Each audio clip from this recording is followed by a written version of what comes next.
इस वक्त हमारे साथ रांची से जुड़े हुए हैं सीनियर जर्नलिस्ट विनायक कुमार जी। उनसे जानेंगे दो तीन पहलुओं पर। पहला ये कि जिस तरीके से हेमंत कैबिनेट ने सोमवार को बड़ा डिसीजन लिया, खासतौर पे मैया सम्मान योजना की राशि जो बढ़ा करके 2500 रुपये की गई है, तो अगर चुनाव होता है और हेमंत सरकार आती है तब तो ठीक है, समझ में आता है कि वो योजना लागू रहेगी, 2500 रुपये मिलेंगे।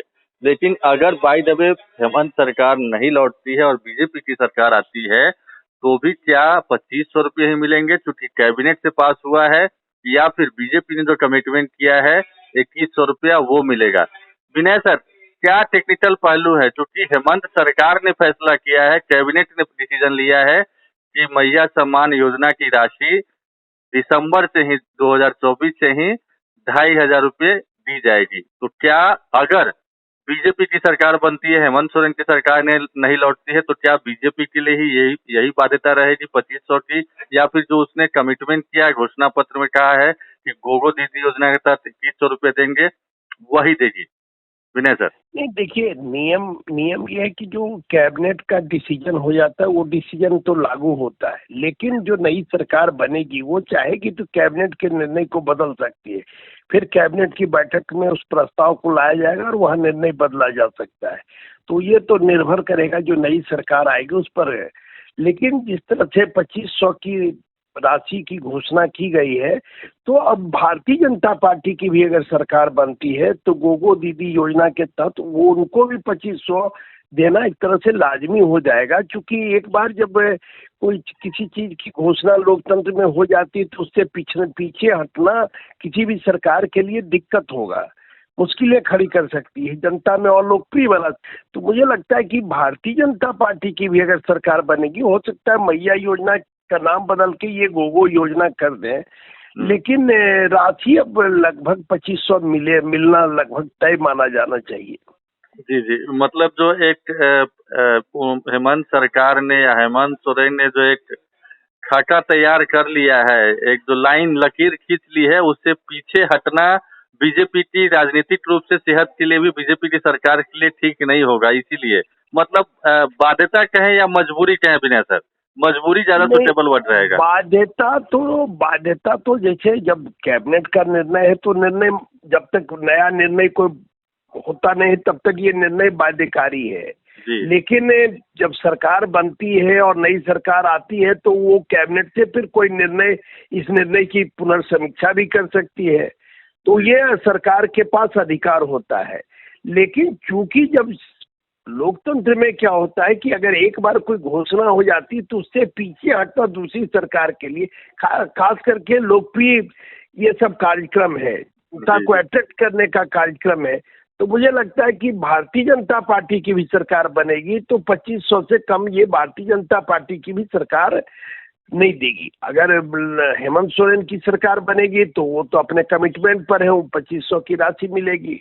लेकिन भारतीय जनता पार्टी की भी सरकार बने, हो सकता है योजना का नाम ये गोगो दीदी कर दे, हो सकता है उससे ज्यादा भी राशि भारतीय जनता पार्टी के लोग दे सकते हैं।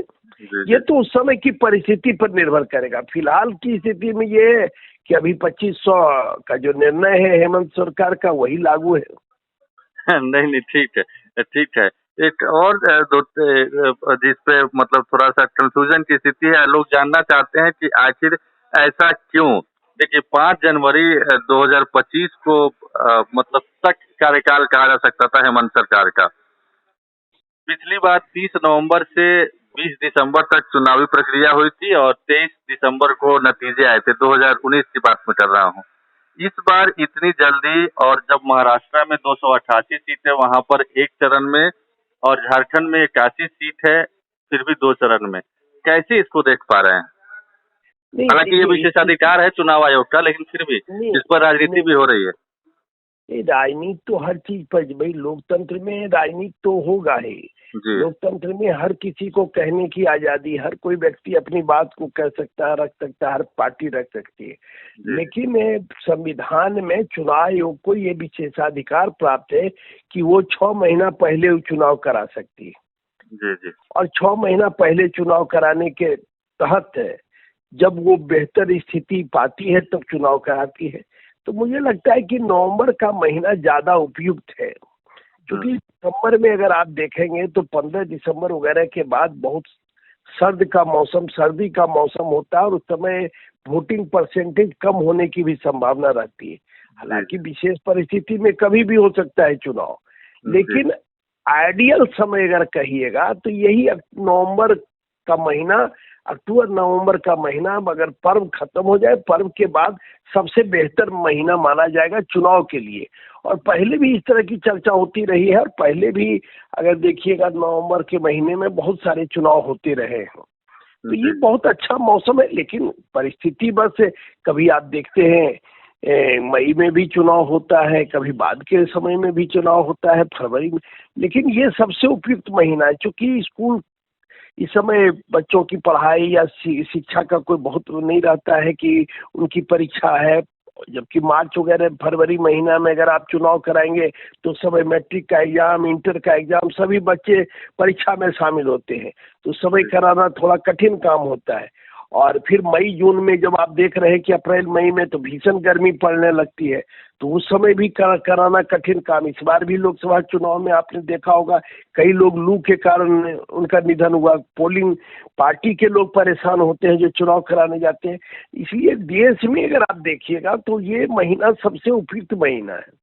नहीं, ठीक है, समय को लेकर तो मैं ठीक है, मुझे लगता है कि दर्शक भी संतुष्ट हो जाएंगे। लेकिन 2 चरण और 1 चरण, 288 सीट वाले राज्य में 1 चरण में और 81 विधानसभा सीट वाले राज्य में 1 चरण में, इसको कैसे नहीं, देखिए झारखंड की स्थिति और भौगोलिक स्थिति और जिस तरह से उग्रवाद की समस्या है, लॉ एंड ऑर्डर की यहाँ समस्या रही है, उस लिहाज से अगर देखें पहले तो 5-5 चरण में चुनाव होते थे जी, 4-4 चरण, 3-3 चरण में चुनाव। बिल्कुल 2019 में ही 5 चरण में चुनाव हुए हैं झारखंड में। तो उस लिहाज से आप देखिए कि बेहतर स्थिति हुई है। सुबोध सहाय का सर स्टेटमेंट आया है कि हम लोगों को फंसा दिया गया 2 चरण में, 1 ही चरण में सफिशिएंट था, जब महाराष्ट्र में 1 चरण में हो रहा है तो यहाँ भी क्यों नहीं?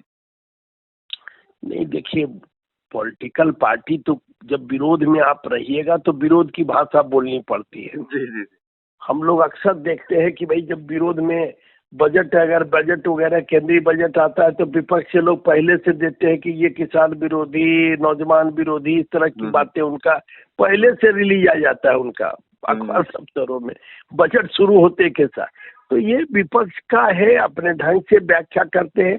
लेकिन मुझे लगता है कि झारखंड की जो परिस्थिति है उस परिस्थिति लायक भाई सब जगह फेयर एंड फ्री चुनाव हो। अब देखिए हरियाणा और जम्मू कश्मीर में जो 2 राज्य में चुनाव हुआ, एक बूथ पर रीपोलिंग नहीं हुआ, एक कोई हिंसा की घटना नहीं हुई। आप याद करिए बिहार का चुनाव, जब हम लोग याद करते हैं जब वहाँ विभाजित बिहार था, झारखंड बिहार एक था, तो जब हम लोग न्यूज बनाते थे तो एक तरफ मतदान चलता था और एक तरफ हत्या की खबर चलती थी। बिल्कुल हिंसा की खबरें आती, हिंसा, चुनावी हिंसा, उसमें कई रोज हर फेज में 5-10 लोग मरते थे। और आज स्थिति ये है कि अब हिंसा खत्म हो गई, चुनावी हिंसा एकदम लगभग समाप्त की स्थिति में ही इन राज्यों में भी, बिहार में भी, झारखंड में और हरियाणा और जम्मू कश्मीर जैसे राज्य में एक बूथ पर रीपोलिंग कराने की आवश्यकता नहीं पड़ी। तो ये लोकतंत्र की बहुत बड़ी जीत है और इसका मतलब है कि देश के लोगों का लोकतंत्र में आस्था बढ़ा है, विश्वास बढ़ा है और लोकतंत्र अपने देश में और मजबूत हो रहा है। बिल्कुल। और आज चुनावी तारीखों के ऐलान से ठीक पहले जो चीफ इलेक्शन कमिश्नर हैं राजीव कुमार, उनकी तरफ से ये उपलब्धि बताई भी गई है कि किस तरीके से जम्मू कश्मीर और हरियाणा में बिना हिंसा के चुनाव संपन्न हुआ।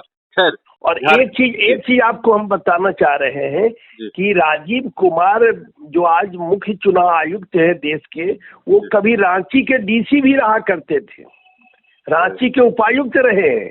तो उनको झारखंड की एक सीट के बारे में, चप्पा के बारे में उनको जानकारी है। तो उन सारी परिस्थितियों को देखते हुए उन्होंने ये फैसला लिया, मुझे लगता है बहुत अच्छा फैसला है। चलिए, तो दो चीजों पे 2-3 चीजें ऐसी थी जिस पर अलग अलग तरीके से लोग व्याख्या कर रहे थे। तो आपसे बात करने के बाद मुझे पूरी उम्मीद है कि जो हमारे ऑडियंस हैं वो समझ गए होंगे, यानी कि हेमंत सरकार आए या बीजेपी की सरकार आए, या मतलब इंडिया अलायंस की सरकार आए या फिर एनडीए की सरकार आए, 2500 का जो एक जो तय कर दिया गया है हेमंत सरकार की तरफ से कैबिनेट से, वो मिलता रहेगा। कह सकते हैं आप बेंच मार्क जो तय कर हाँ, बेंच मार्क जो एक तय कर दिया गया कैबिनेट से, वो मिलता रहेगा। और दूसरी, अब वो हटाना बड़ा कठिन काम होगा, चाहे किसी की सरकार हो। बिल्कुल बिल्कुल, तो चाहे जिसकी भी सरकार है वो 2500 तो मिलना तय माना जा रहा है। और दूसरी चीज कि क्यों चुनाव हो रहा है वहां पर एक चरण में और यहाँ 2 चरण में कम सीटों के बावजूद, और 13 नवंबर और 20 दिसंबर को, मतलब कार्यकाल से पहले ही, इसका भी जवाब दर्शक को मिल जाएगा। बहुत बहुत धन्यवाद विनय सर। धन्यवाद।